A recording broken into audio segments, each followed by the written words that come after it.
All right, I'm feeling gun shy. Do we want to try this again? Yeah, I don't want them to be able to stop us. All right, let's try again. Thank you all for your patience and we're working on making this a safe experience for people. I am very sorry that that isn't how things started, but hopefully as we move on, we'll be, that won't be the case. Thank you very much, Brian, for helping us to hopefully weed out those problems. I am assuming now that everyone can hear me. And I hear nods. Good, good. So welcome to our town hall. So this is the first in a series of town halls on race and racism. And I think one of the things we'll do is make, I know one of the things we'll do is create that list of participants so that next time, hopefully we'll be able to not allow certain people to join at all as we begin.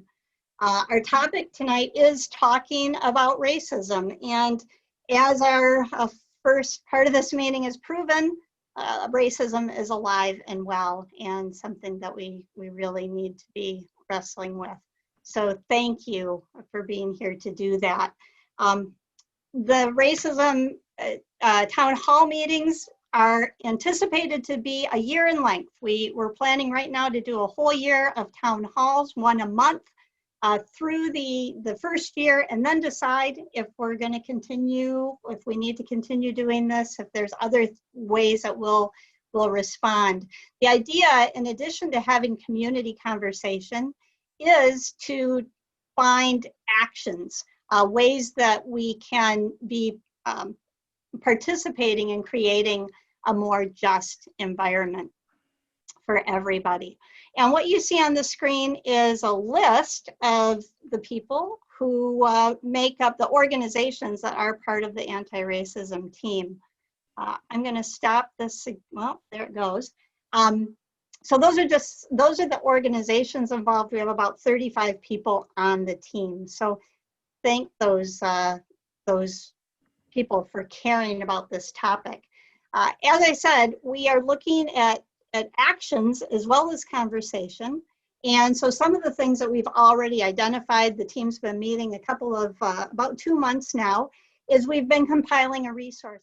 We're starting, so I apologize, I'm getting a little bit befuddled trying to manage this.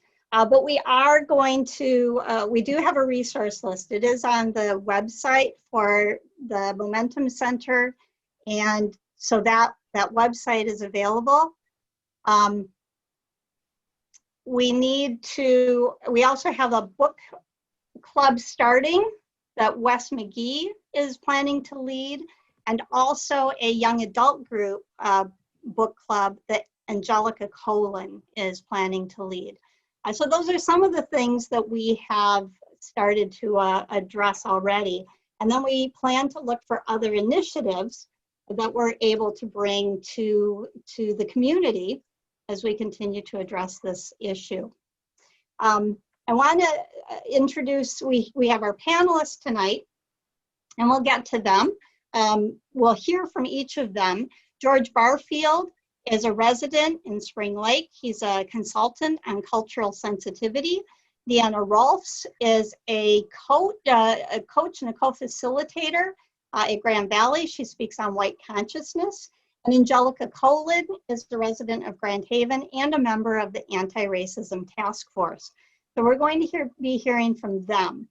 The agenda for our evening is that we start with a welcome, some instructions, and some polling questions. And then we hear from each of our panelists. They'll each have 10 minutes to speak. That'll be followed by question and answer. And then we'll go into breakout sessions and report out from those breakout sessions. We do have some polling questions, and then we'll talk about next steps.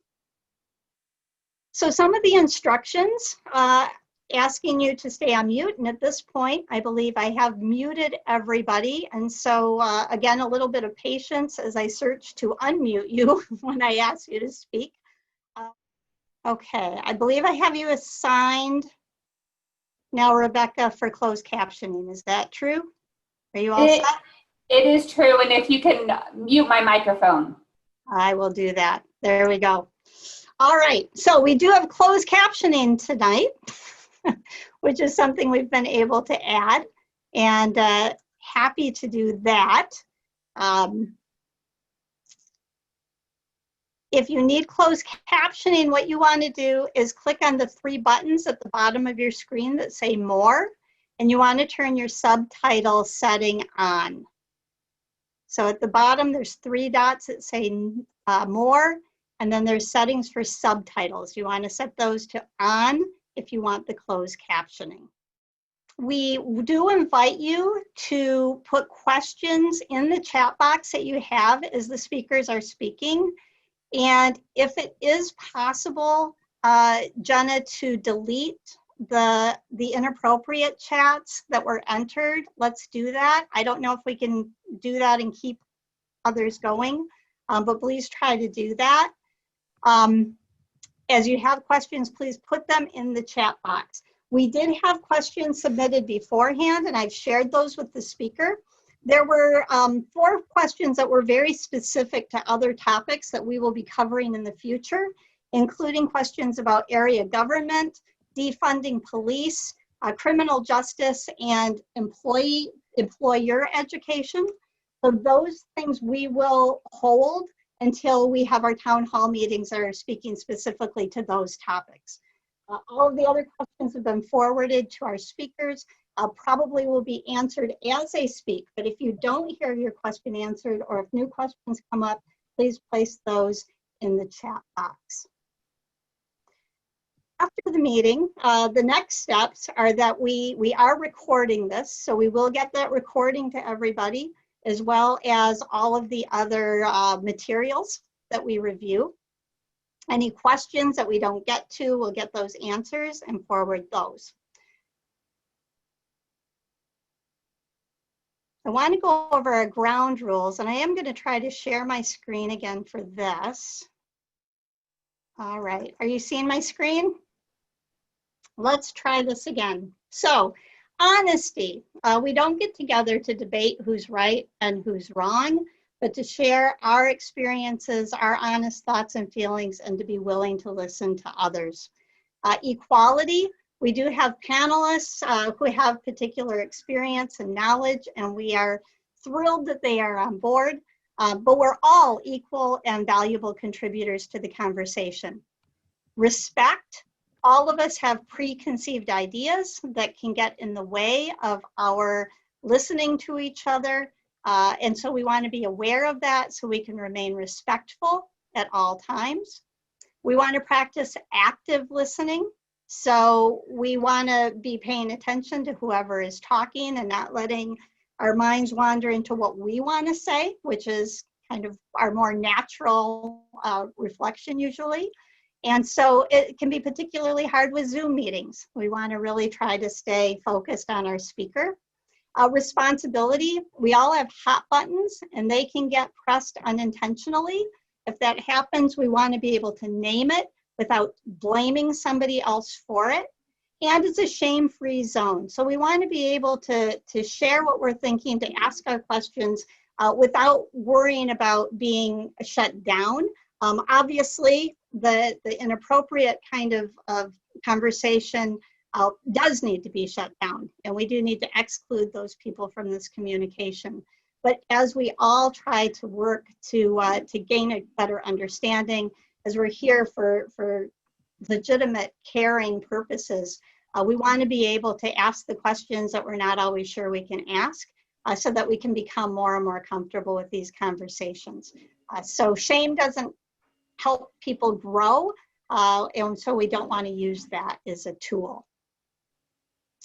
I do have a couple of polling questions that I want to start with. And the first one is just, what is your comfort level talking about racism? That should have popped up on your screen. And if you could just choose one of those selections. You'd rather not talk about it, you're very uncomfortable, usually uncomfortable, sometimes uncomfortable, usually comfortable, or very comfortable.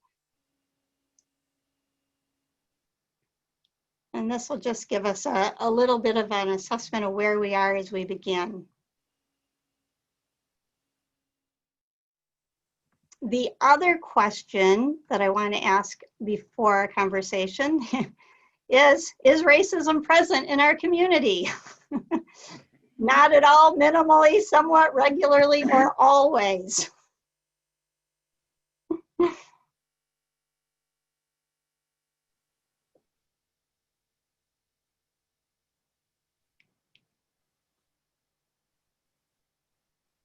I'll give you just another couple seconds to answer that. And these questions are helpful for the team to review. I'll be asking these again after our session today. We're at about 87%. Give you just another second to click submit.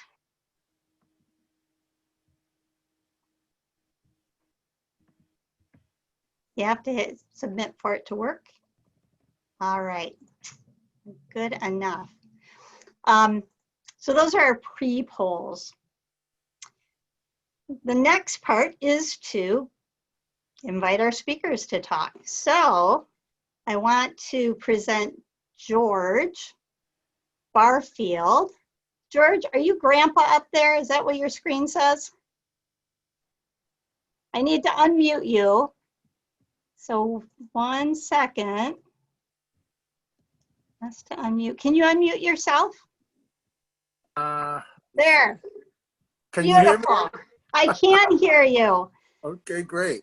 So Yeah. please, Angela will be our timer. Thank you, Angela, for that. And George, 10 minutes. Take it away. Okay, well, thank you very much. And thank you for being so intrepid in making this work. I had no idea. I typically don't do Zoom meetings, so I just had no idea what could happen. But, you know, as you were struggling through that, it made me think about the people that I run into every day who say there's no problem with racism in our community and in our society. There it is. And those of you who witnessed that, now you have something you can share with people who say there's no problem with racism in our community or in our society. I would like to start tonight with a Martin Luther King quote. Dr. King said, people hate each other because they fear each other. And they fear each other because they don't know each other. And so our exercise tonight, talking about racism, is a way for us to get to know each other. And that time will not take away from your time. Go ahead, George. Again, my sincere apologies. Well, that's all right. I probably won't do 10 minutes anyway. I was about to say that talking and listening are interesting concepts. We are traditionally good at talking, most of us, but not so good at listening. And sometimes we manage to listen better, but we still don't hear. So as we begin this talk about racism tonight, I'd invite you to consider the reasons that we even bother to talk at all, regardless of what you're talking about. And there are three things. We talk so that people hear what we say. We want them to understand what we mean, and we'd like them to validate our feelings. And none of that involves solving the problem. None of that involves declaring your innocence. And hopefully none of it involves feeling you need to defend yourself. It's also important to have in mind when we're having these conversations that race is a social construct. It was all made up to separate us, to give value to people who were white and to devalue people who were not white, whether they were black or brown. This concept of difference based on skin color is tightly woven into the fabric of our society. It's so tightly woven that most of us don't even notice it. And we have a hard time understanding what people are saying when they talk about racism and discrimination and social injustice. It's very hard for many people to understand unless you're not white. And yet we push on, we try to have these conversations, and we realize that three things typically happen when people attempt to talk with people about race, particularly when Black people attempt to talk to white people about race. The first thing that happens is minimalization. People attempt to minimalize what you're saying, and you share an experience with them, and they come back with, oh, that happened to me, or that same thing happened to me, or I've done that too. And that's minimalizing what you're saying. The second thing is to deny that their response is racist and that they're not racist. And I would remind people of Ibram Kendi's quote that there is no such thing as not racist. We are either racist or we are anti-racist. And if we've not done the work that we need to do to learn to be anti-racist, then we are racist. The third thing that happens when you attempt to have a conversation with a person who is white about racism is anger. When they're not able to minimalize or to deny, then they go to anger and demand an apology from you, which is pretty ironic when you're trying to share the struggle you're having in a society and someone's telling you you need to apologize to them for that. Some have said that how can I be, or one question that I got was, how can I be an ally to racism or to anti-racist in a community that's all white? And I think it's a misconception to be an ally to anti-racism, you have to be in the proximity of white people. As a matter of fact, I would say at this point that racism is the problem of white people. It's not a Black people's problem. And so if you want to be an ally for anti-racists, you want to support Black people and help understand their struggle, talk to the white people around you. They are the ones who need to talk about it. Or in that predominantly white community, there's nothing you can do about racism. Nothing could be further from the truth. Your friends, your family, your neighbors, your workmates are all complicit in the system of racism in our society. Those same groups are often found to have and express racist ideas. You hear them. Sometimes you pretend you don't hear them. Sometimes you are surprised at who you hear them from. And so to be an ally for anti-racists, speak up. Tell people what you're hearing and how you feel about that. If you want to make a difference, you must learn about racism and commit to challenging it in all forms in our society. And I think this town hall is a great place to start, to challenge it and begin to look at racism in all forms of our society and seek to strike it down wherever you find it.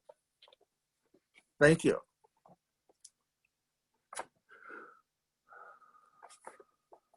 Thank you, George. Appreciate that. If you have questions for George, please place them in the chat box. And let me introduce Deanna Rolfe. Deanna is a cognitive coach and co-facilitates a class at Grand Valley on white consciousness. So please, Deanna, if you would please speak. I probably need to unmute you, don't I?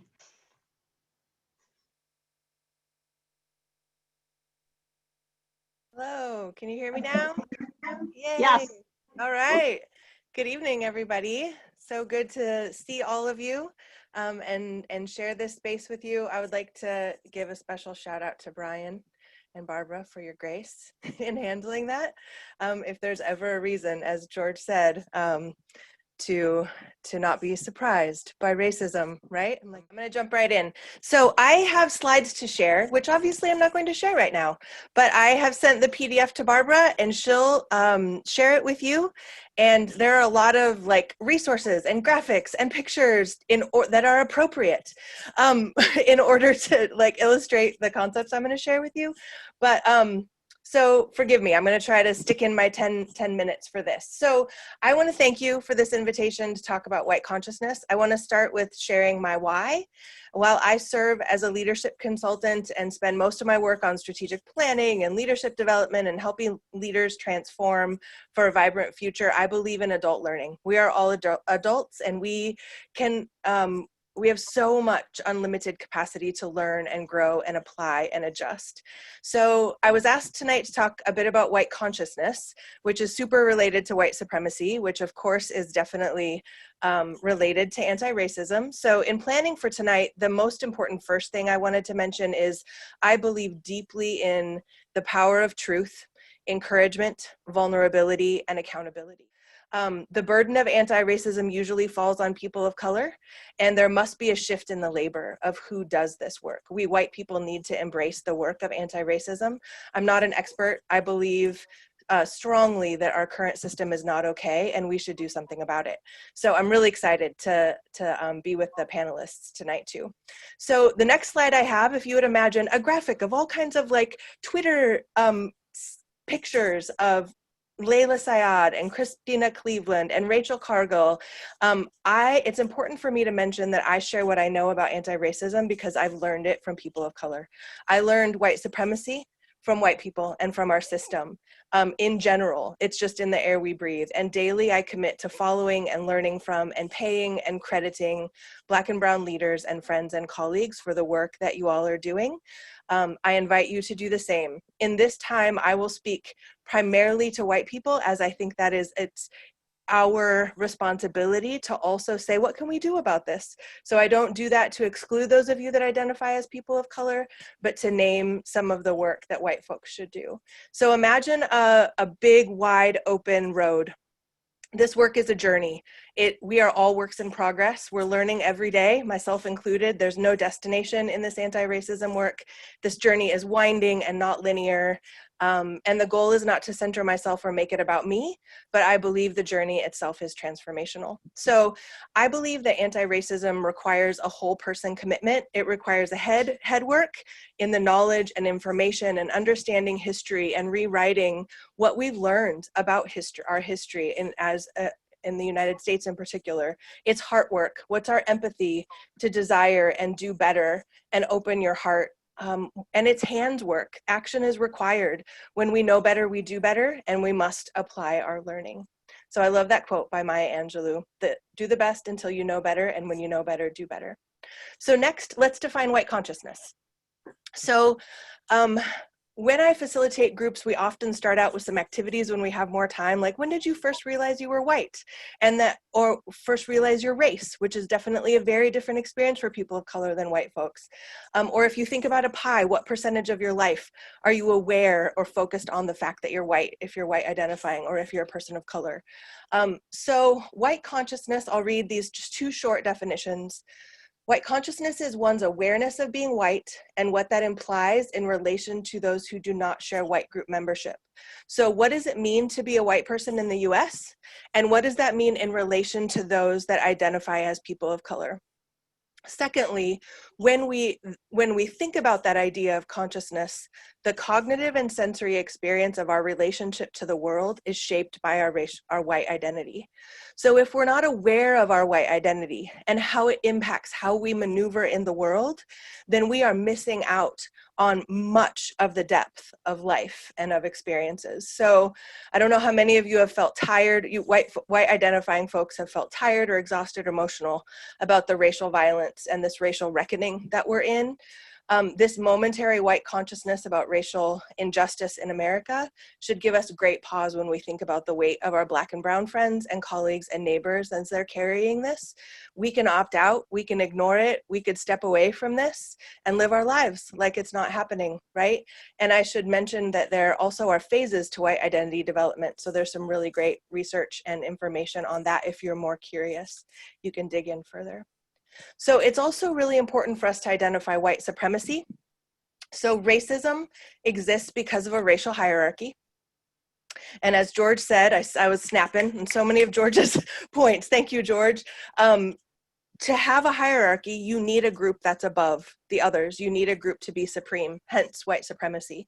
So you may ask, why do you talk about white supremacy? I'm not a member of the KKK, or I'm not, texting these horrible things in the middle of a Zoom call. And we only think of racism or white supremacy as hate groups.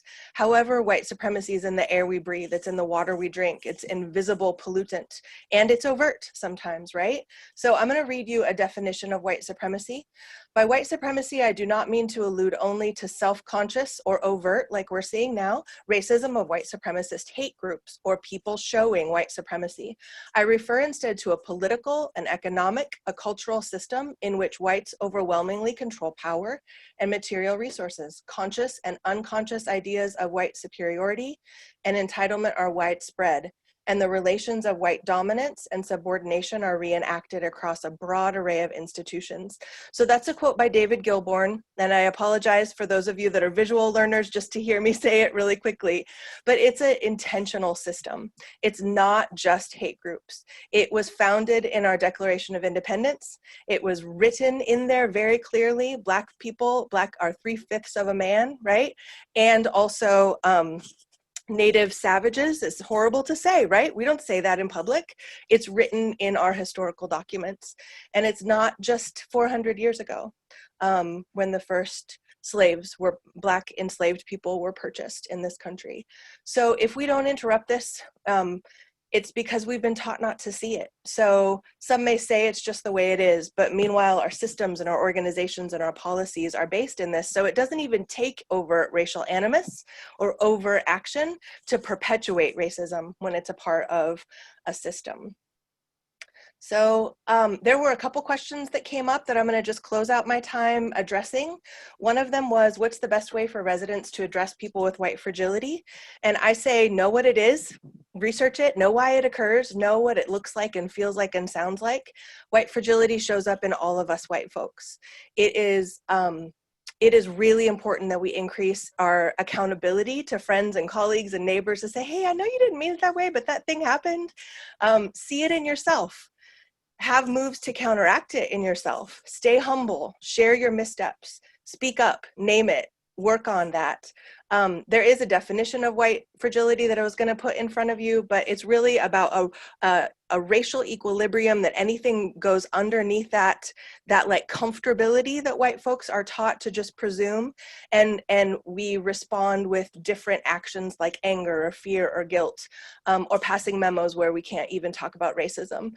So this is a really important part of us knowing about what racism looks like. It's really related to white fragility. So we're called to continue to dig into that. Another question was, do you believe systemic racial injustice exists in our area?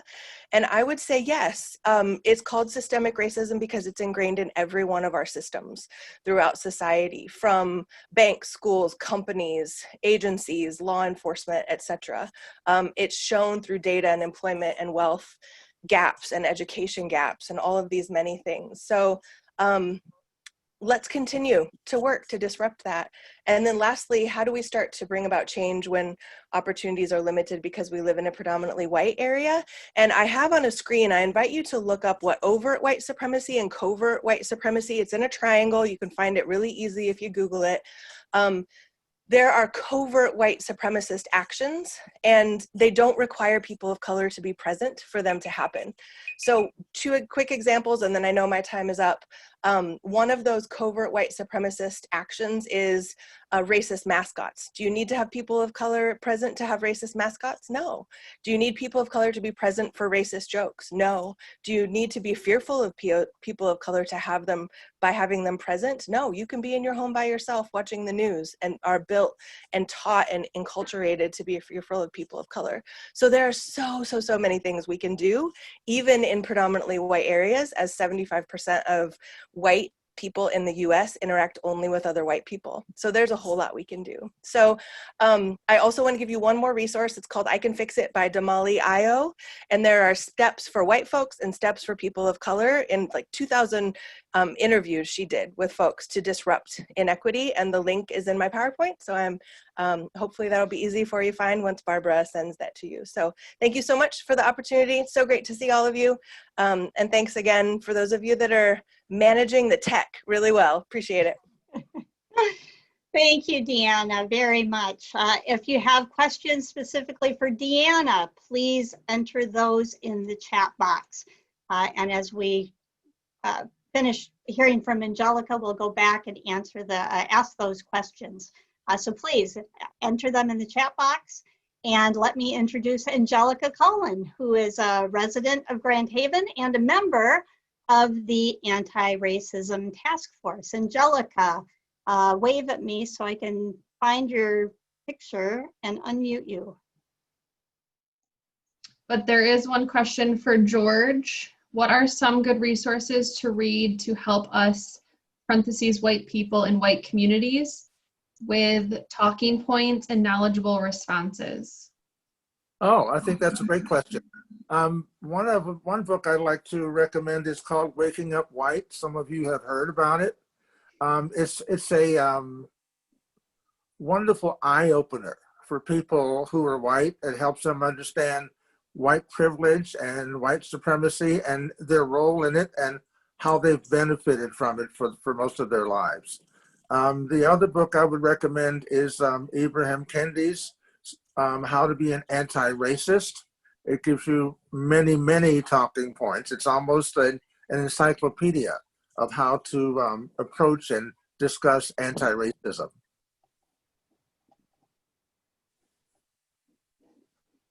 May I add one too?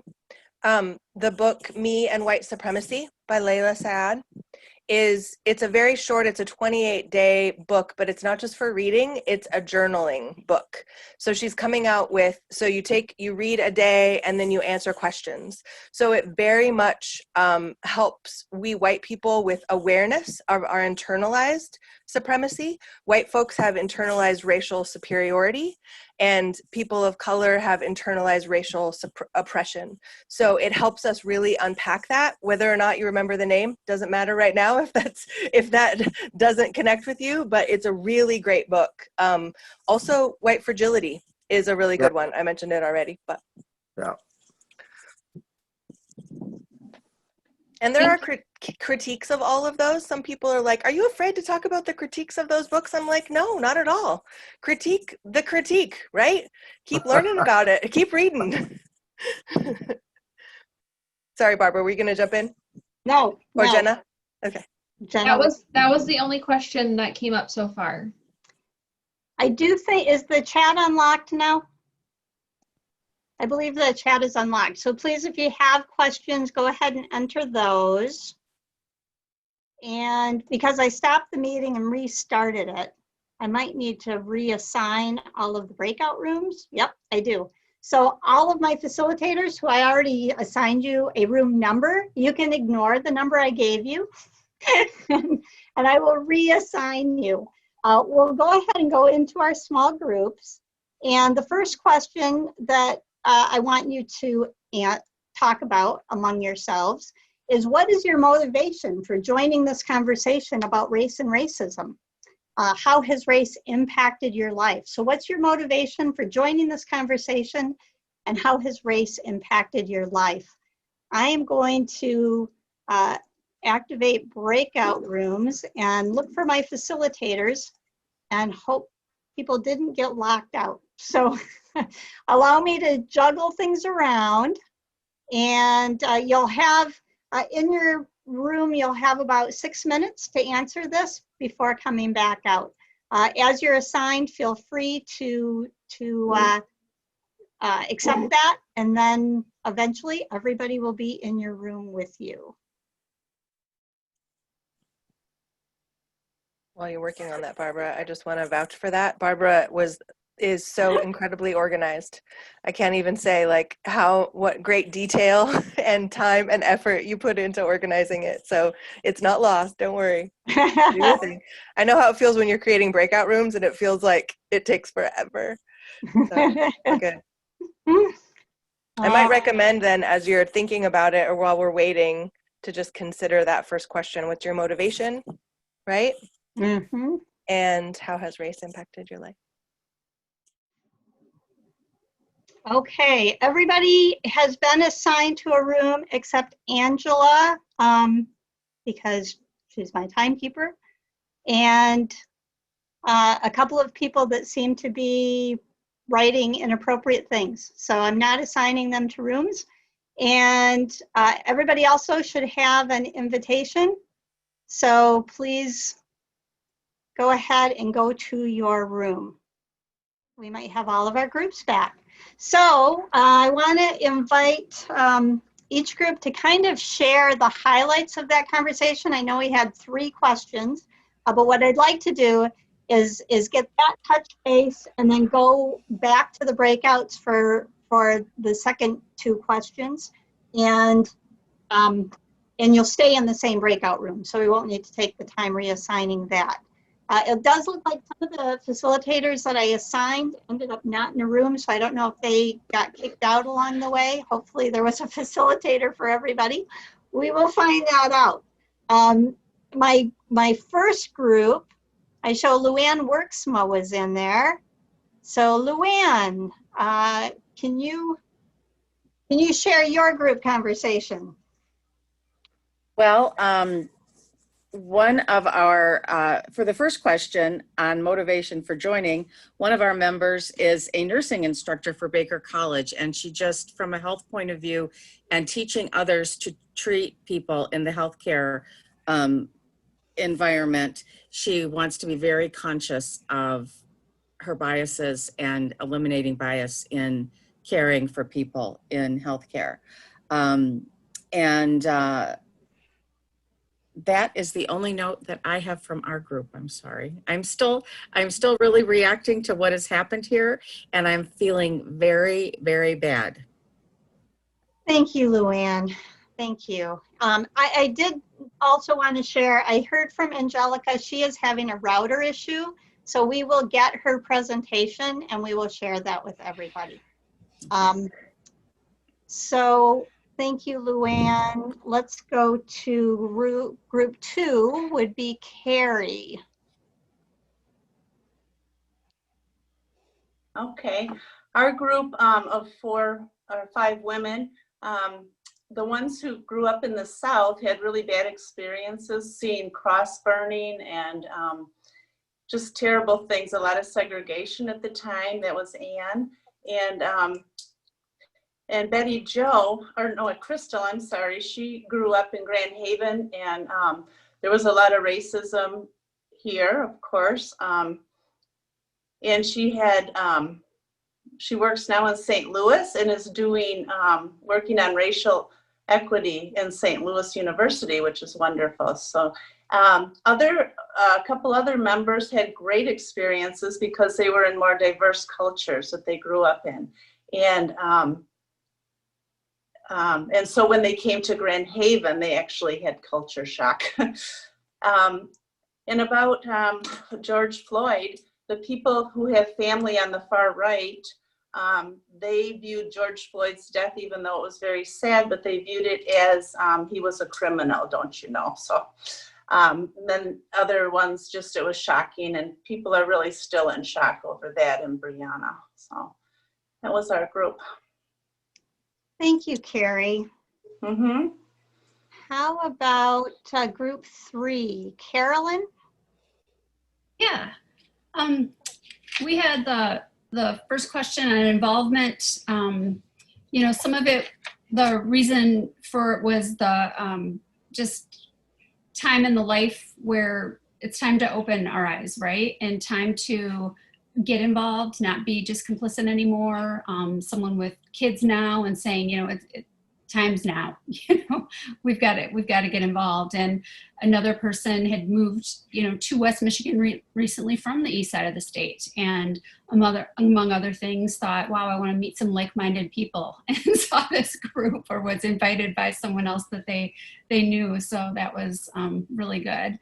And another person had grown up with, you know, the feeling the racism. So just some different things there. And then I'm not the best moderator because I missed question 2 entirely. I didn't see it pop up and we didn't get to it. Sorry. Okay. Thank you, Carolyn. How about group 4, Cindy? Yeah, can you hear me? Yes. Oh, good, thanks. Well, our group was echoed a lot of the things that have already been said, but I think the current news, everything that's been in our faces these past few years has just made all of us want to learn more and want to understand the terminology of racism and how we personally are impacting other people's lives. One of our members actually has a child who's Black and said that she lives in a diverse environment, but she still wants to learn because she wants to make sure that she's not making anything more difficult for anyone. The second question was mostly the same things we've heard from everyone else tonight. But the George Floyd question was interesting because people said they had different conversations with different people, different conversations with their children than they had with their parents. And everyone felt that the impact of that experience changed their conversations and changed their lives. Thank you. Thank you.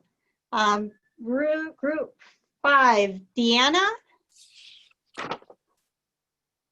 Yes, a couple highlights from our group. The first question about motivation is a white person mentioned, I know that I don't know things and I want to continue learning and interact in a respectful way with people of color.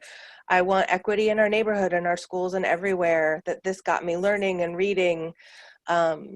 This interaction that they had potentially around transracial adoption got this person really digging into the topic more, which has been a longer journey for them to really dig into this. So not necessarily at the beginning of this, that racism is a conversation by the people of color I work with, but not by the adoption agency that I work for. So I'm switching to first person. I hope that's okay. And so a lot of good conversation around that. The second one, how has race impacted your life? Some very different experiences based on race. Some awareness that every day I benefit from my whiteness, that there's no situation that doesn't benefit me, that I view myself as the standard, the normal, right? Or kids saying that and then being, oh my goodness, having new awareness as we hear our children process that. One of our members felt what it felt like to be the only white person in a classroom at one point in her life. And then one of our team members growing up in a predominantly African-American neighborhood and then working in a predominantly white work environment, talked about code switching and all of the work that has to go into that to survive those spaces as people of color, particularly Black people, but that white people navigate all the spaces, right? And just the spaces are made for us. And then lastly, around George Floyd's death, the African-American member of our group said that it really shook his partner significantly, like nothing else, fearing for the lives of young boys in their life.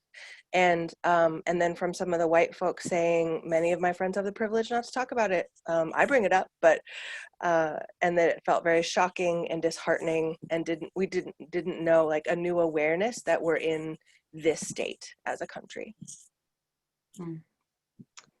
Thank you, Deanna. George, group 6. Hi.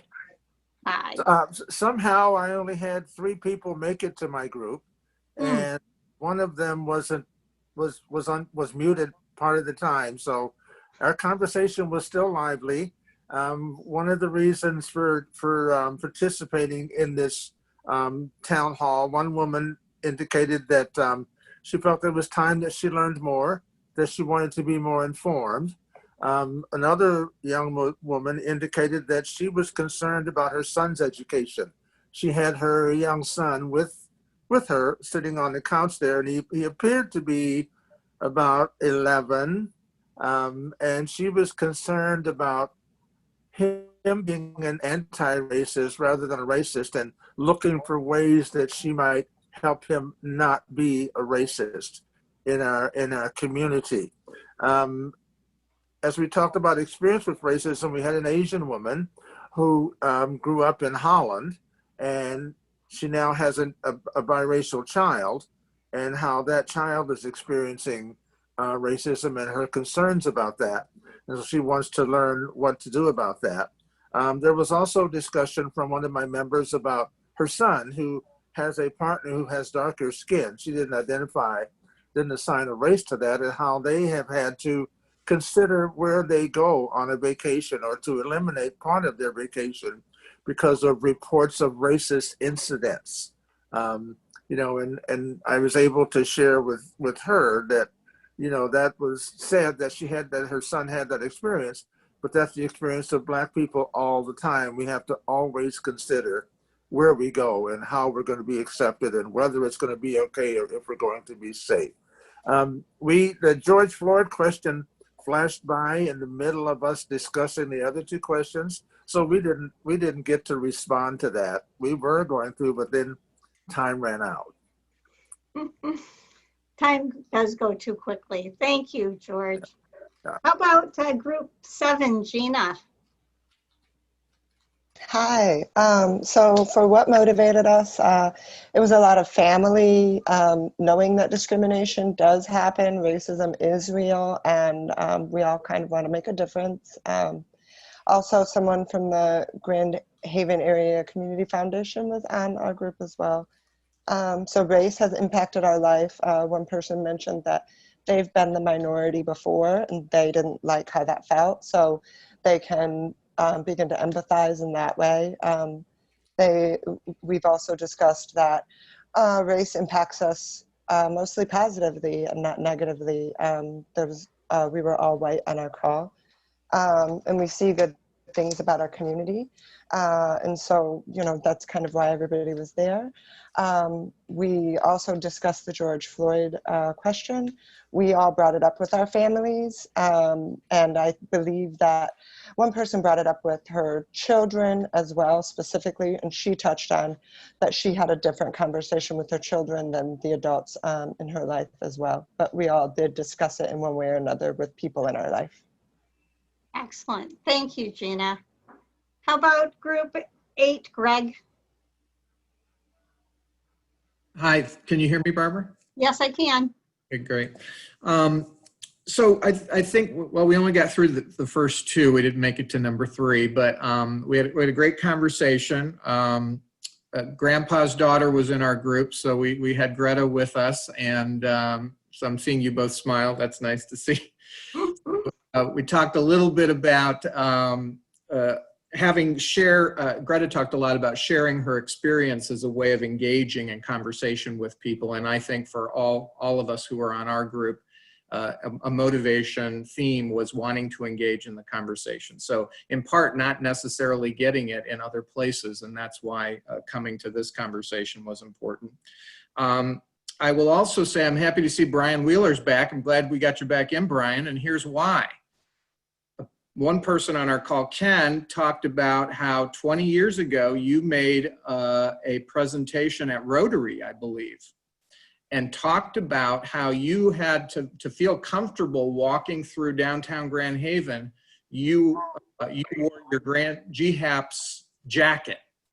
And it's 20 years later, Brian, and that story has still stuck with people. And it kind of made a resonating impact about why this conversation is important. I think the last thing, Barbara, is that people talked a little bit about how we didn't get through much of the George Floyd question, but one of our members talked a little bit about not every place in their circle was open to having the conversation, and it was oftentimes just very close members of the family who were willing to have it. And that's where we kind of got cut off. Okay, thank you.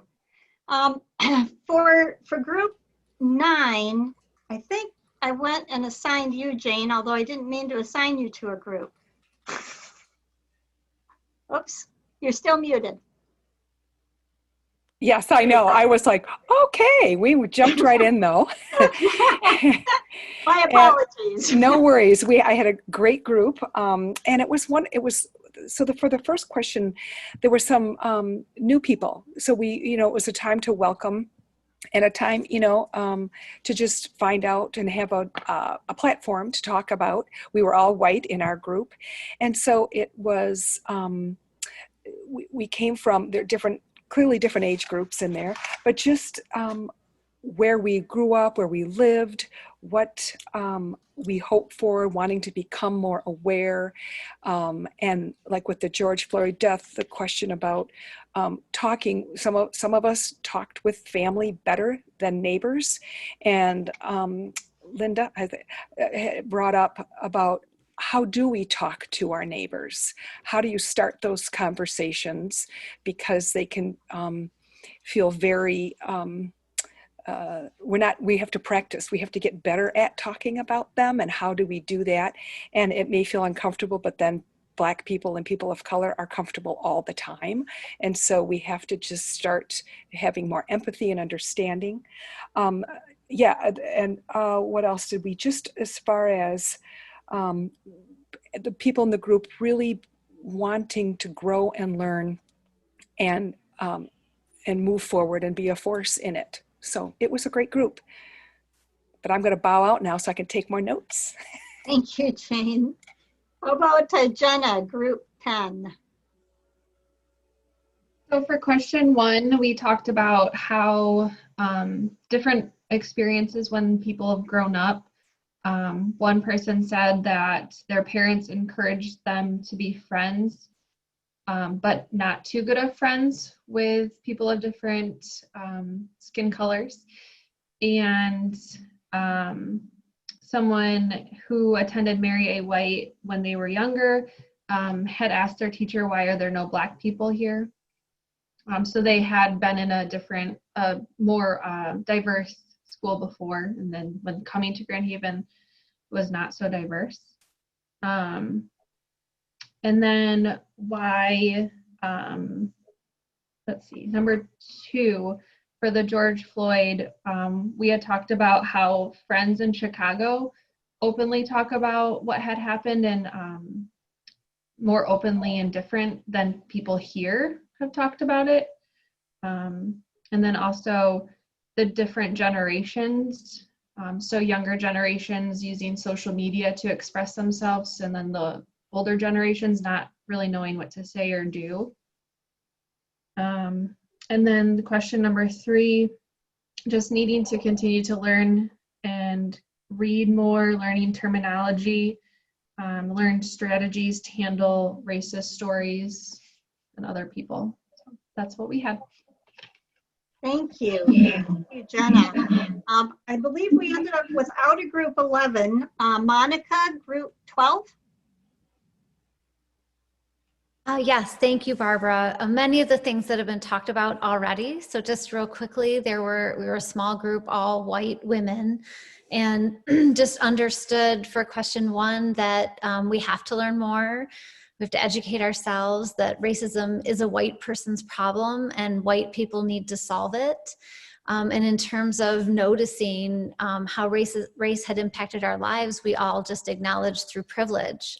Maybe we didn't realize that as much when we were younger, but certainly the overwhelming thought there was that we just have been privileged.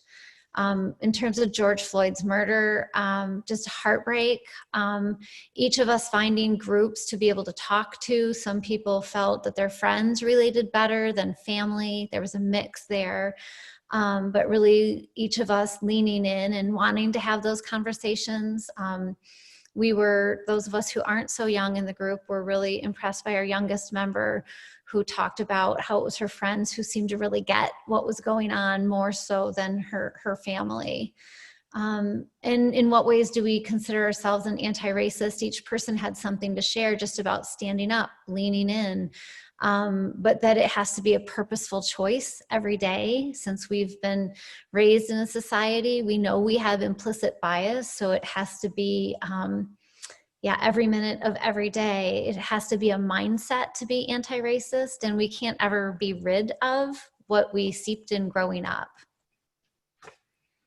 Excellent. Thank you. Thank you for reporting out too. Group 13, Lynn Doyle.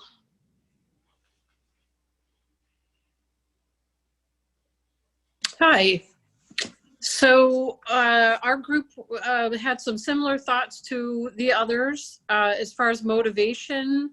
Most of us were wanting to listen and learn from everyone. we talked about that, you know, with things that have been going on recently with racial injustice, that, you know, now's the time to get involved and not just sit back. One of our group members has a daughter who is Chinese. So, you know, for some of the first times having to think about how she might be treated differently in society today. How has racism impacted our lives? I think most of us talked about friends or family members who might be of a different skin color, who are, you know, possibly being treated differently. So there were some real personal, you know, ties to why people are interested in this topic. And we did not get to the George Floyd question either. It kind of flew by us, but that's about it. Thank you. Mary, how about group 14? You gotta unmute. Okay, I'm There sorry, you I got go. it. I was trying to unmute the sign you put up on my screen. Priscilla, Susan, and Sarah and I actually had our, we were unmuted and our videos going. So I do want to talk to you about the other person who was in our group who did leave as we were hacked. I don't know if that's relevant. It actually was difficult because it was the same thing you all have been hearing, you know, at the beginning. So it was difficult to have the conversation. No, it was probably helpful too, because we really, the ladies wanted to say we were all of the same age and we were all white. And they just wanted to say how disgusting it was, what happened, and that it just really affirmed for them the need to have these conversations and to meet like this. So I think it might have resolved them to keep on this track. One of the ladies said that she absolutely understood that this was a white problem and that white people in this community seem to refuse to see it or believe it. And she feels disconnected with how she can advise. She really wants action steps on how to be a good anti-racist. And I think that's a really important thing that we need to address. George Barfield's wife was in our group, and she says it's difficult living. She lives in this predominantly white neighborhood, and she has grandchildren who are quarter Black, and she understands that they experience a racism in a way, you know, as they've grown and moved out, particularly one of her grandsons in Texas, where he's experienced racism where it is not overt like it is here in this white community we live in, but it's just right out there in your face. And I think that's a whole different issue of how do we tell our children and grandchildren when they don't live in this community anymore, how do we address racism, you know, in those very hostile environments? I'm sorry we did not get to the question about how we do find ourselves being anti-racist. We did talk a little bit about the George Floyd situation and how did you and your family talk about it. And one of the things that the group kind of agreed with was that they don't believe that there is no cameras on the Breonna Taylor's, break-in into her apartment where she ended up losing her life. And they think that they're lied to, which I thought was quite shocking. I said I thought they were lying about that, and then everyone said they think that we're always lied to when it comes to those body cameras that the police wear, that we're not seeing everything when we do see something, and when they say there's nothing, they don't believe there's nothing, which I thought was kind of profound. So that was what we got to. Thank you. Thank you, Mary Jane. Mary Jane for group 15. Good evening. My group members said some really intelligent things. They're curious about being anti-racist, and they mentioned how it takes active concentration. And so they're interested in concentrating more in that way. One woman who's a person of color said she wanted to join to hear the conversation and how it seems to be changing. While the burden of responsibility perhaps was greater on people of color previously, she is sensing and observing a shift of responsibility to include other groups. So she's here to listen and measure our conversations almost as validation that things are starting to move. And they also mentioned that the educational tools that we learn, that we want to apply to these tough conversations that we need to have. We did talk about George Floyd's death a little bit, and one mother mentioned how she has 3 sons, and while she has always talked and known that skin color is the most prevalent and common thing people see and start to form judgment about when they see a person, it's become more lethal. And so to have that conversation with her sons was challenging and emotional. Also, another participant talked about how the actions by the police are not acceptable.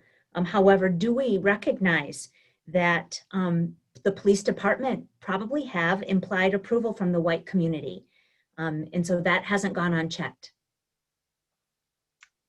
Thank you. Thank you. Really, really excellent conversations.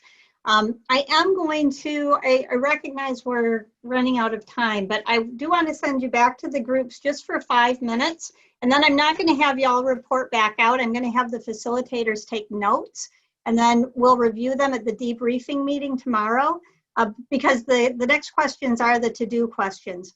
What can we do as individuals and as a community to encourage conversations about race? And how do we get more people involved in this work? The town hall meetings on race and racism, in some ways, our advertising was apparently too successful this time. We'll need to work on figuring out those filters.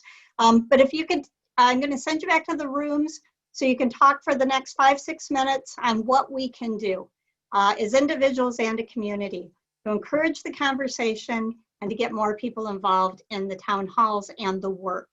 And Mary, I will look at group 14 and see if I can figure out, I'll kind of try to reassign some folks, and hopefully that won't happen. If it does, I'll check into that room, okay?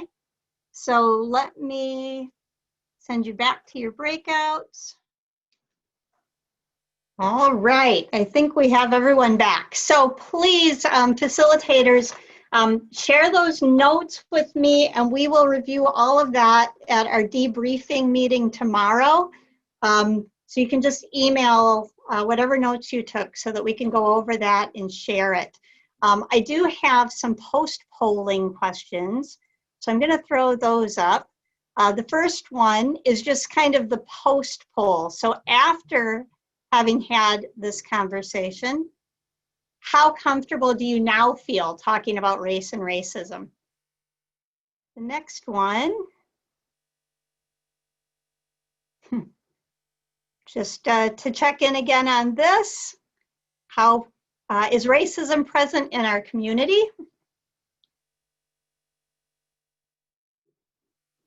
All right. And then some of our evaluation questions. So the first one is just how helpful was this town hall? Not at all helpful. Made you more aware, motivated you to take action, or convinced you to continue or become a leader or advocate. And you can choose as many of these as you wish. Okay. And then the next couple, I want to make sure I share with everybody. They're about action. So the first one is, what actions are you willing to take now? Multiple choice again is possible. Read, listen to podcasts, watch documentaries, engage in more conversations about race and racism, engage in more conversations with people that are not the same race as you. Participate in a protest, attend, speak, or participate in a town hall meeting, attend implicit bias training, get involved with local government, like the Grand Haven Human Relations Commission, donate to a group working for racial justice, join the community book clubs that we're starting on race and racism. Choose as many as, or none. Choose as many as may apply. All right. So just to throw this up here and show you, the highest one was engage in more conversations. So I think if our topic tonight was talking about racism, that's pretty good, that 95% of the people want to have more of these kind of conversations. And all of this, again, goes back to the committee. And the last question is about future town halls. So first, would you be interested in participating in additional town halls, yes or no? And if so, what topics would you like to see addressed? And this goes directly to our planning process. Organizations addressing racism, historical instances of racism, personal stories, local government, local businesses and the economics of race, racism in the educational system, white privilege, healthcare, mental health care, racism and the justice system, policing and criminal justice.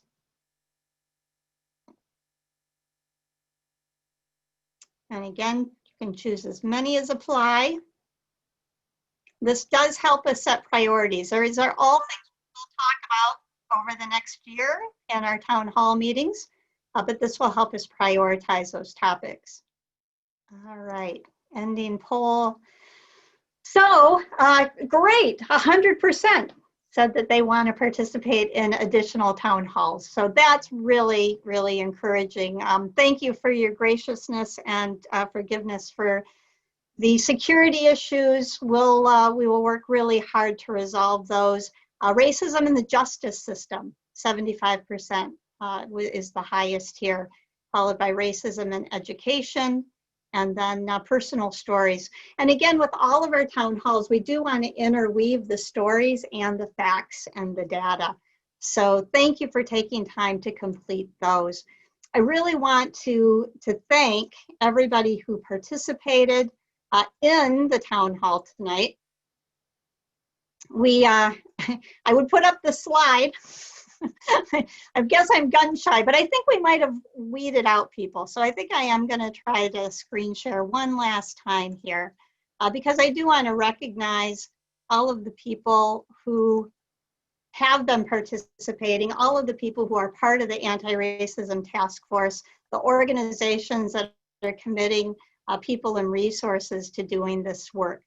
Thank you for that. I also want to thank, oops, I'm going to go backward, thank our panelists. So George and Deanna, thank you so much. Angelica, we will get all of her information and share it. Again, we will wrap up all of this information and we will get it to you. We'll have the recording of the town hall. We'll have Deanna's PowerPoints. We'll have all the chat suggestions. We'll have my PowerPoint. So like the link so that you can get to the resources that we've been compiling, all of that will be available. If we find in scanning back through the chat that there were questions we didn't get to, We will send those to our presenters and we'll get those answers. We'll get that all to you within the week, hopefully by the end of the week. Hopefully it won't take a whole week. So again, a thank you to the task force, a thank you to the facilitators, and a thank you to all of you for your amazing graciousness and patience and for just being willing to have this conversation. Mark your calendar. The next town hall will be Monday, October 26th. They are the fourth Monday of every month, so you can plan on it in advance. The fourth Monday in October is the 26th, and the topic will be racism in the media. We'll be having a planning meeting and a debriefing meeting on that tomorrow. So again, I want to express my sincere thank you and look forward to sharing this information and convening again next month. The divine in me recognizes and bows to the divine in you. Namaste.